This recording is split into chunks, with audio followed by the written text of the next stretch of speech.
Arguably, no two people did more to advance the early field of paleontology than Edwin Drinker Cope and Othniel Charles Marsh. Between 1864 and Cope's death in 1897, the two men were locked in a race to discover and catalog as many new species of dinosaur as they possibly could. Unfortunately, their bitter rivalry resulted in so many underhanded dealings and straight-up felonies that their reputations were forever destroyed, and fossil hunting carried a dark stain for decades afterward. Today, we're talking about the strange feud that created and almost destroyed paleontology. Before we get started, make sure you subscribe to the channel below. Now grab your pith helmet and let's get going.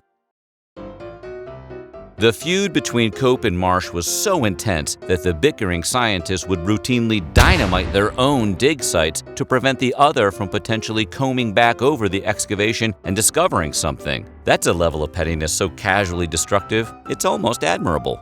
There's no telling how many species of dinosaur have gone undiscovered thanks to Cope and Marsh's literally explosive rivalry.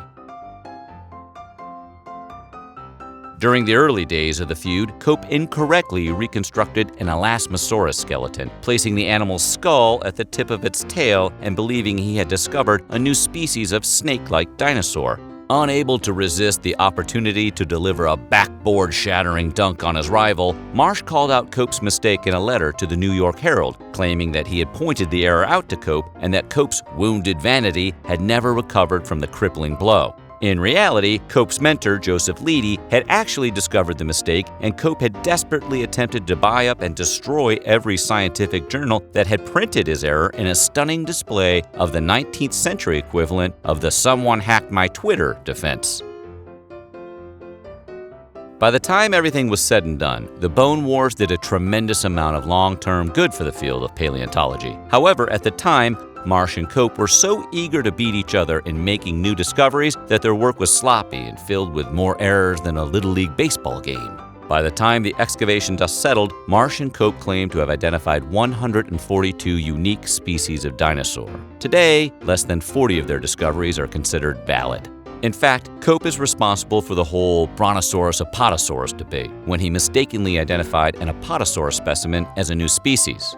Ironically, through no fault of his own, Cope's Brontosaurus snafu was validated in 2015 when researchers determined that there were enough significant differences in Cope's specimen to classify it as a new species.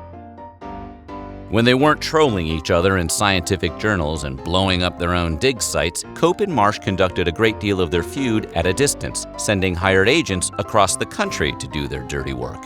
The agents, which included the two paleontologists' respective students, would scour dig sites in secret and try to scoop up valuable fossils. Marsh had more money to burn than Cope and would also resort to flat-out bribery to get the best bones, although Cope was not above skullduggery, like using dynamite. In a turn of events that might not exactly come as a surprise, Cope and Marsh eventually hired Dinosaur Rustlers, which is a charmingly paleontological term for armed thugs to steal fossils. Cope kicked things off by paying a prospector to steal bones from Marsh's dig in Como Bluff, Wyoming, and after that, the thieving genie was out of the bottle. The Dinosaur Rustlers would spy on rival dig sites, poach fossils, and even throw rocks at excavating workers. Eventually, one of the Rustler clashes nearly broke out in a full-blown gunfight, but tempers cooled and the Bone Wars carried on without any actual shots being fired. Cope's mentor, Joseph Leidy, actually discovered the first dinosaur in America, the Hadrosaurus, in Haydenfield, New Jersey in 1856. A decade later, Cope joined the Philadelphia Academy of Natural Sciences and set up a fossil hunting operation in Haydenfield. Marsh caught wind of this and bribed some of the workers to send any fossils he discovered to him rather than Cope, presumably while twirling his considerable facial hair. An understandably enraged Cope found out what Marsh was doing, and part 2 of the Bone Wars had begun.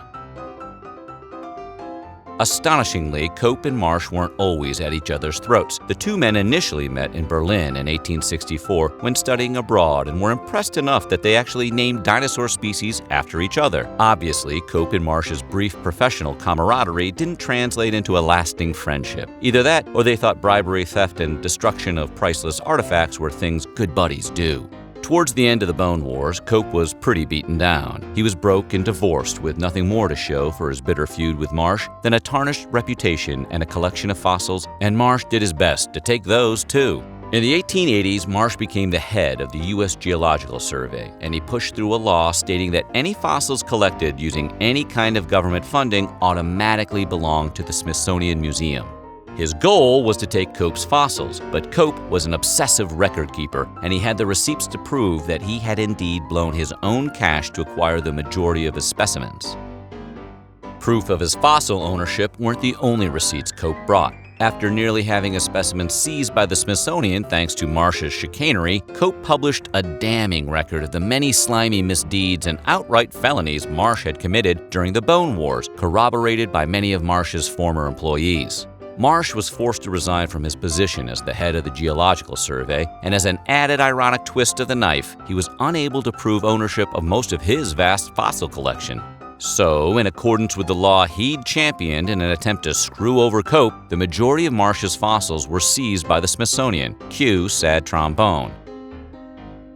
Had Twitter existed in the late 19th century, Marsh and Cope would be adding and subtweeting each other every minute of the day. Instead, they had to make do with ridiculing each other in the scientific journals of the day, constantly pointing out the other's errors and inaccuracies while trumping up their own theories in the pages of these academic publications. They would even attempt to rename dinosaur species that the other had discovered. In a particularly outrageous example, Marsh, Cope, and Joseph Leidy engaged in a protracted argument over the name of a species all three men had independently discovered, like the episode of The Simpsons where Bart, Milhouse, and Martin can't decide who gets to keep the Radioactive Man comic. The expansion of railroads opened up the American West, and Marsh and Cope wasted no time racing each other to the Pacific coast to discover more fossils. It would turn out to be one of the most lucrative decisions of their respective careers.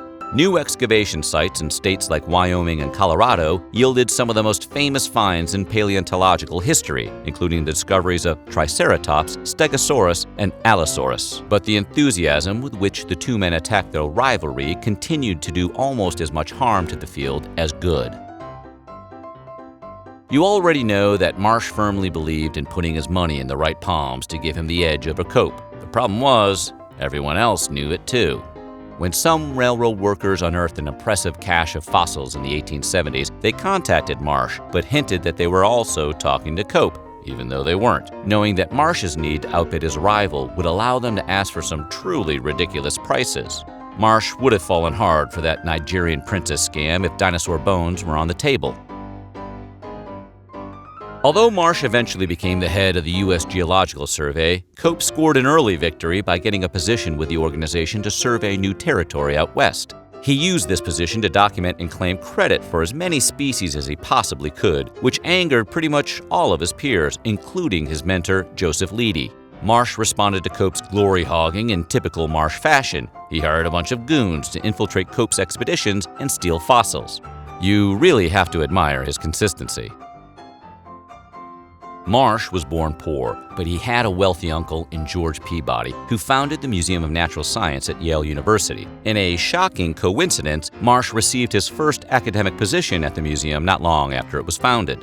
Marsh's uncle funded many of his studies and provided him with the valuable connections that would eventually make him the head of the Geological Survey. Uncle Peabody's patronage helped Marsh keep up with Cope, who was born into wealth and had a sizable inheritance, which would quickly evaporate once he met Marsh.